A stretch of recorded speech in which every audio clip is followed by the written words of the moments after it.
Tu rentres actuellement dans une période de ta vie où tu as moins le droit à l'erreur. Tu as plus de responsabilités, moins de temps à accorder à l'entraînement et à ton alimentation.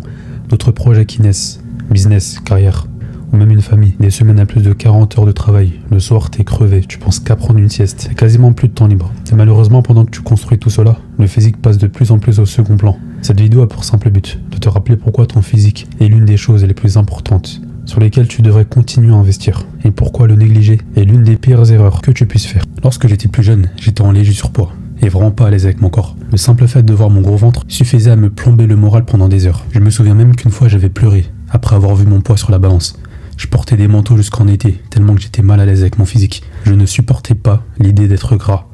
Tandis que maintenant, lorsque je regarde mon physique, même dans des moments difficiles, ça me remonte le moral.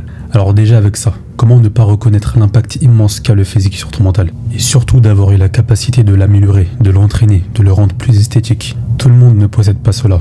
Donc t'es pas d'avis qu'il serait ingrat de ta part de négliger ce corps en le rendant totalement sédentaire et en t'alimentant avec de mauvaises choses. Donc non, le physique n'est pas quelque chose de superficiel si tu y prêtes bien attention. Parce qu'un bon physique ne vient pas tout seul. Lorsque tu développes un physique, il y a d'autres choses que tu acquiers automatiquement. La discipline qui te fait aller à l'entraînement même quand tu n'en as pas envie. La planification qui te fait choisir des aliments, des recettes, des programmes d'entraînement précis à suivre. De la patience. Tu réalises à quel point il faut du temps et de l'effort pour ne serait-ce qu'ajouter 5 kilos sur un exo. Maintenant, imagine après avoir développé tous ces points, être capable de les transférer sur d'autres domaines de ta vie, comme ton travail ou ton business.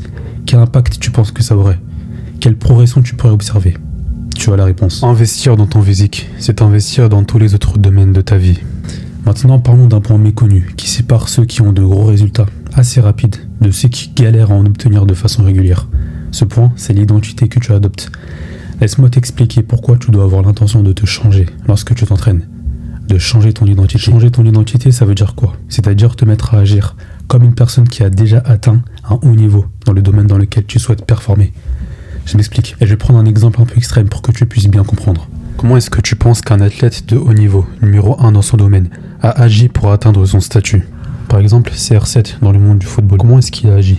En s'entraînant au hasard, sans suivre de plan, en refusant de se faire aider, en faisant les choses seul dans son coin, en sautant des entraînements car trop fatigué? Non, tu t'en doutes bien. Alors, dis-toi simplement que pour changer ton physique, il y a d'autres aspects de ta personne que tu vas devoir changer. N'aie pas honte d'être ignorant sur un domaine et de chercher l'information, plutôt que d'être têtu en pensant tout savoir sur l'entraînement. Moi-même de mon côté, il y a certaines choses que j'ai dites sur d'anciennes vidéos qui sont encore présentes sur cette chaîne, sur lesquelles je me suis corrigé.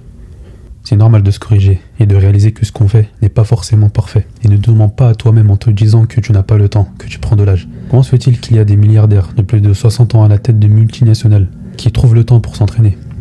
Quelle excuse tu aurais face à eux? T'as juste besoin de 3 à 4 heures par semaine pour transformer ton physique. Et ça, tu peux même le faire depuis chez toi. C'est donc absolument impossible que tu n'aies pas le temps. Il faut que tu agisses en essayant au maximum de t'apparenter aux personnes qui ont atteint ce que tu désires. De mon côté, étant de nature très introvertie, je n'aurais jamais imaginé il y a quelques années avoir une chaîne YouTube sur laquelle je crée du contenu. C'était impensable pour moi. Mais voilà, je me suis dit que si j'ai été capable de transformer mon physique, pourquoi je ne serais pas capable de faire de simples vidéos YouTube? Transformer ton physique va changer ta vie, crois-moi. Alors, de ton côté, si tu es prêt à investir dans ton physique, j'ai mis en place un système basé sur 3 piliers, dans lequel tu es accompagné pas à pas, de façon totalement personnalisée, et dans lequel tu bénéficies d'un espace de formation, avec des vidéos mises à jour chaque semaine. Une fois que tu auras cliqué sur le lien en description, tu pourras tout savoir. Tout cela étant dit, à la prochaine.